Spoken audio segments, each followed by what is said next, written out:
সারা রাজ্যের মধ্যে দুজন নিপা ভাইরাসে আক্রান্ত। তার মধ্যে পূর্ব মেদিনীপুর জেলার ময়না ব্লকের বাগচা গ্রাম পঞ্চায়েতের অন্তর্গত চাঁদিবেনিয়া গ্রামে এক যুবক নিপা ভাইরাসে আক্রান্ত। জানা যায় ওই যুবক কর্মসূত্রে বারাসাতের বেসরকারি হাসপাতালে কর্মরত ছিল। কিছুদিন আগে বাড়িতে খবর আসে যুবকের জ্বর হয়েছে। বাড়ির লোকজন গিয়ে এবং সেখানে বন্ধু বান্ধবদের সহযোগিতায় বিভিন্ন পরীক্ষা নিরীক্ষা করে জানা যায় যুবক নিপা ভাইরাসে আক্রান্ত। কান্নায় ভেঙে পড়েছে যুবকের পরিবার। দেখছি আমরা যখন যাই শনিবারে আমাদের সঙ্গে একটু নার্ভাস প্রচুর ছিল, তারপরে অনেক কি করতে অনেক কথা বলছে একটু, তারপরে তো এবারে নার্ভাস হয়েছে। আবার ওই যাবার পরে আবার সিটি স্ক্যান হলো, এমআরআই হলো, সেইগুলো পরীক্ষা আসতে ওই ধরা পড়ছে, ওই রোগটা ধরা পড়তেন বলে চিকিৎসা হরে।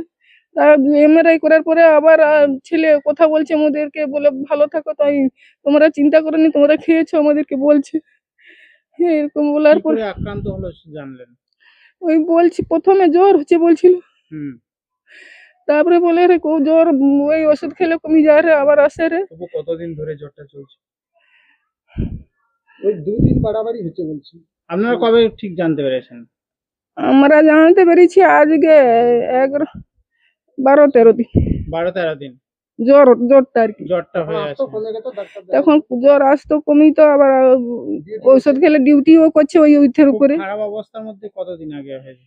খারাপ অবস্থা ওই শনিবারে যে দেখি, আমার আগের দিন মানে ওই ভুল বকছিল, তারপরে আমার জামাই ওখানে গেছে, আর তারা বলে আসো তোমরা। আমরা ওই শনিবারে ভোরে গিয়েছিলাম, ওখানে গিয়ে দেখি বাচ্চা এবারে নার্ভাস হয়েছে। ওখানে কি আছে? ওখানে ওদের ডাক্তার নার্স সবাই দেখতেছে ওখানে। আর কারা আক্রান্ত হয়েছে এখন? আরো একজনের নার্স, সে তার বর্ধমানে বাড়ি। সে তার মা বাবা বলতিছে তোমাদের ওই রবিবারে আমাদেরকে বলতিছে, বলে তোমাদের ছেলে তো অনেক ভালো আছে, আমার মেয়ে আজ বাড়ি চলে গেছিল, বাড়ি যেয়েই তো বেশি বাড়াবাড়ি হয়েছে, সেখানে বর্ধমানে ভর্তি করছি, কাটুয়াতে ভর্তি করছি, কোনো হয়নি, আরো কমেনি বলে এখানে আনছি। আছে তো আজ 8 ছেলের নাম সৌরভ মন্ডল। কি করেন?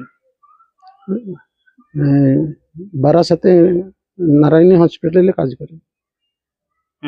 আপনার ছেলের শুনলাম যে নিপা ভাইরাসে আক্রান্ত, কিভাবে হলো? ও তো আজকে 1.5 মাস বাড়িতে আসেনি। আমরা তো ওই 8 দিন আগে বলছে ফোন করতে, বাবা জ্বর হচ্ছে আমার।